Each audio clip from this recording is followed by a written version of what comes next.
Day 38 of digital marketing. இன்னைக்கு நம்ம வீடியோல என்ன பார்க்க போறோம்னா links optimisation in on page எஸ்இஓங்க. அதாவது ஆன் பேஜ் எஸ்இஓல இந்த லிங்க்ஸ் ஆப்டிமேஷன் processல என்னென்ன பண்ணுவோங்கறத பார்க்க போறோங்க. இதுல மெயினா பார்த்தோம்னா ரெண்டு process இருங்க.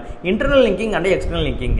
இந்த இன்டர்னல் லிங்கிங் processல என்ன பண்ணுவோம்னா ஒரு யூசர் வந்து நம்ம வெப்சைட்டுக்கு வந்த உடனே ஒரு பேஜ்ல இருந்து இன்னொரு பேஜுக்கு ஈஸியா நேவிகேட் ஆற மாதிரி ஒரு லிங்கிங் ஸ்ட்ரக்சர் வந்து பில்ட் பண்ணுவாங்க. இப்படி இது லிங்கிங் ஸ்ட்ரக்சர் பில்ட் பண்றது மூலமா நம்மளோட எஸ்இஓ ஹெல்த் வந்து ரொம்பவே பெட்டரா இம்ப்ரூவ்மென்ட் ஆகுங்க. அது மட்டும் இல்லாம நம்ம வெப்சைட்டுக்கு வர பவுன்ஸ் ரேட்டோட வேல்யூ ரொம்ப கம்மியாகுங்க. அது என்ன பவுன்ஸ் ரேட் வேல்யூ அப்படின்னு சொல்லி பார்த்தோம்னா ஒரு யூசர் வந்து நம்ம வெப்சைட்டுக்கு வந்துட்டு எந்த ஒரு இன்டராக்ஷன் பண்ணாம உடனே நம்ம வெப்சைட் விட்டு வெளியே போறத பவுன்ஸ் ரேட் வேல்யூன்னு கால்குலேட் பண்ணுவாங்க. இப்படி நம்ம லிங்கிங் ஸ்ட்ரக்சர் நல்லாவே பில்ட் பண்றதுனால யூசர் வந்து வெப்சைட்ல ஈஸியா நேவிகேட் பண்ண முடியுது. இன்னொரு அடிஷனல் இன்டராக்டிவ் எல்லாம் மட்டும் நம்ம வெப்சைட்ல பண்ண முடியுங்க. அடுத்தது நம்ம எக்ஸ்டர்னல் லிங்கிங்னா என்னன்னு சொல்லி பார்ப்போங்க. இந்த எக்ஸ்டர்னல் லிங்கிங் ப்ராசஸ்ல என்ன பண்ணுவோம்னா நம்ம பிசினஸ் மாதிரி ரிலேட்டடா உள்ள ஹை டொமைன் அத்தாரிட்டி வெப்சைட்டுக்கு நம்ம வெப்சைட்ல இருந்து அவங்க வெப்சைட்டுக்கு ஒரு லிங்கிங் ஸ்ட்ரக்சர் பில்ட் பண்ணுவாங்க. இது பண்றது மூலமா நம்ம வெப்சைட்டுக்கு வர யூசருக்கு ஒரு அடிஷனல் இன்ஃபர்மேஷன் நம்மளால கொடுக்க முடியுங்க.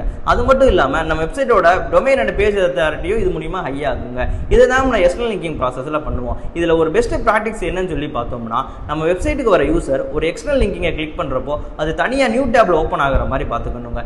ஏன்னா நம்ம ஆல்ரெடி இருக்கிற வெப்சைட் டேப்ல ஓப்பன் பண்ணா நம்ம வெப்சைட்ல இருக்கிற யூசர் வந்துட்டு கம்ப்ளீட்டா அவங்க வெப்சைட்டுக்கு போற சான்சஸ் இருக்குங்க. இதுவே அவங்க ஒரு நியூ டேப்ல ஓப்பன் ஆகுனா அந்த வெப்சைட்டுக்கு போயிட்டு இன்ஃபர்மேஷன்லாம் பார்த்துட்டு மறுபடியும் நம்ம வெப்சைட்டுக்கு வர சான்சஸ் ரொம்பவே அதிகமாக இருக்குங்க. இது எல்லாம் தாங்க நம்ம லிங்க்ஸ் ஆப்டிமேஷன் ப்ராசஸ்ல பண்ணுவோம்.